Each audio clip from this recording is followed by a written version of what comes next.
The Adventures of Chanticleer and Partlet, from Grimm's Fairy Tales, by Jacob and Wilhelm Grimm. Translated by Edwin Taylor and Marian Edward. 1. How they went to the mountains to eat nuts. "The nuts are quite ripe now," said Chanticleer to his wife Partlet. "Suppose we go together to the mountains, and eat as many as we can before the squirrel takes them all away." "With all my heart," said Partlet. "Let us go and make a holiday of it together." So they went to the mountains, and, as it was a lovely day, they stayed there till the evening. Now, whether it was that they had eaten so many nuts that they could not walk, or whether they were lazy and would not, I do not know. However, they took it into their heads that it did not become them to go home on foot. So Chanticleer began to build a little carriage of nutshells, and when it was finished Partlet jumped into it and sat down, and bid Chanticleer harness himself to it and draw her home. "That's a good joke," said Chanticleer. "No, that will never do. I would rather by half walk home. I'll sit on the box and be coachman, if you like, but I'll not draw." While this was passing, a duck came quacking up, and cried out, "You thieving vagabonds, what business have you in my grounds? I give it you well for your insolence." And upon that she fell upon Chanticleer most lustily. But Chanticleer was no coward, and returned the duck's blows with his sharp spurs so fiercely that she soon began to cry out for mercy, which was only granted her upon condition that she would draw the carriage home for them. This she agreed to do, and Chanticleer got upon the box and drove, crying, "Now, duck, get on as fast as you can." And away they went, at a pretty good pace. After they had travelled along a little way, they met a needle and a pin walking together along the road, and the needle cried out, "Stop, stop!" and said it was so dark that they could hardly find their way, and such dirty walking they could not get on at all. He told them that he and his friend the pin had been at a public-house a few miles off, and had sat drinking till they had forgotten how late it was. He begged, therefore, that the travellers would be so kind as to give them a lift in their carriage. Chanticleer, observing that they were but thin fellows, and not likely to take up much room, told them they might ride, but made them promise not to dirty the wheels of the carriage in getting in, nor to tread upon Partlet's toes. Late at night they arrived at an inn, and as it was bad travelling in the dark, and the duck seemed much tired and waddled about a good deal from one side to the other, they made up their minds to fix their quarters there. But the landlord at first was unwilling, and said his house was full, thinking they might not be very respectable company.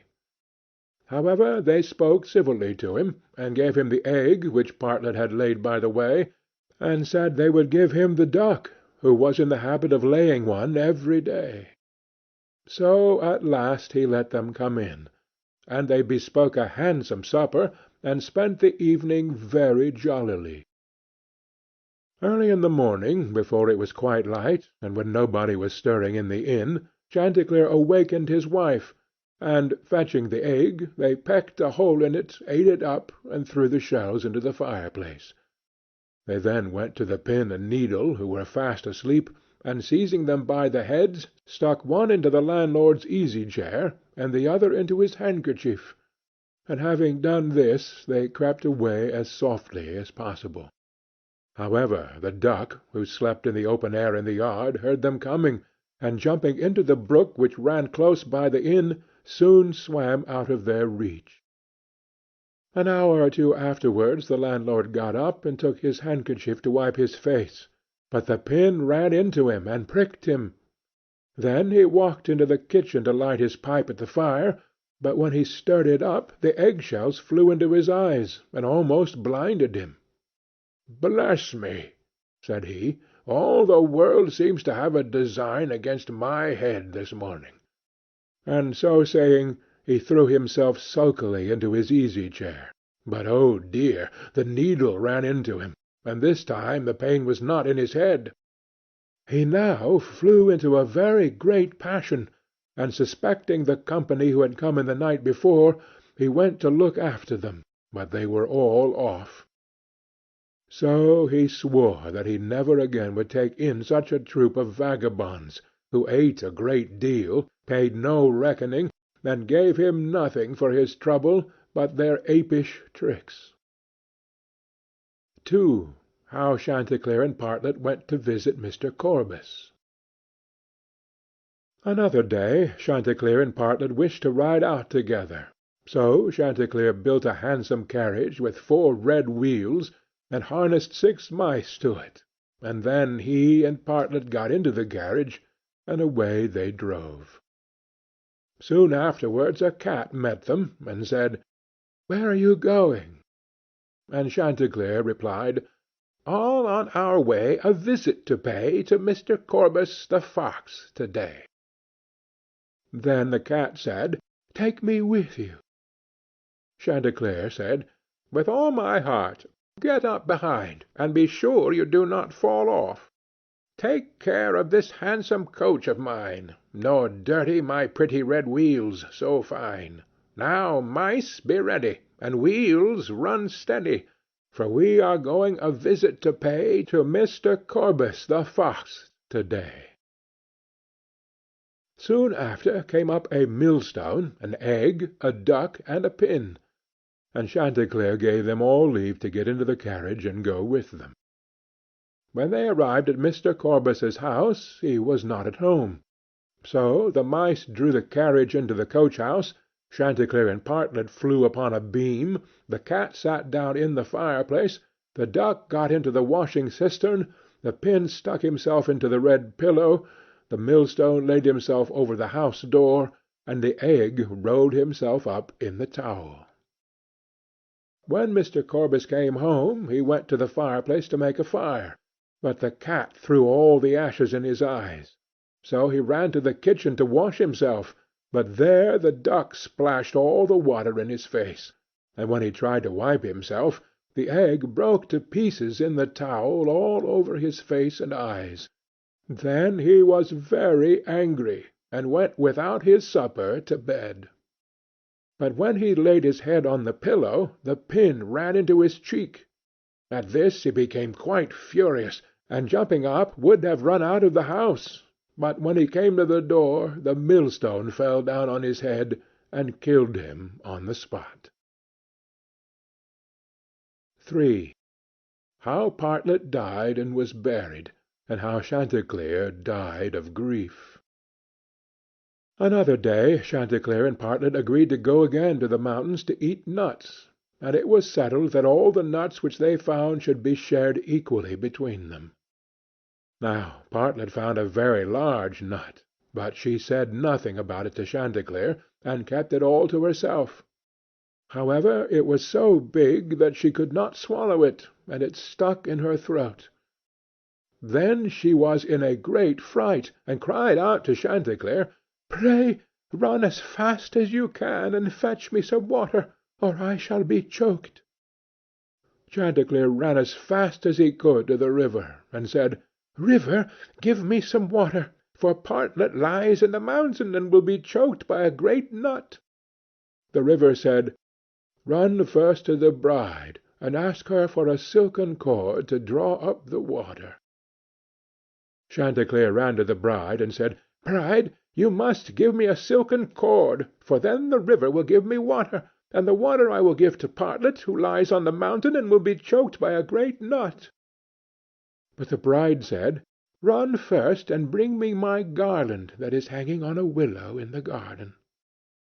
Then Chanticleer ran to the garden, and took the garland from the bough where it hung, and brought it to the bride, and then the bride gave him the silken cord, and he took the silken cord to the river, and the river gave him water, and he carried the water to Partlet. But in the meantime she was choked by the great nut, and lay quite dead, and never moved any more. Then Chanticleer was very sorry, and cried bitterly, and all the beasts came and wept with him over poor Partlet, and 6 mice built a little hearse to carry her to her grave, and when it was ready they harnessed themselves before it, and Chanticleer drove them. On the way they met the fox.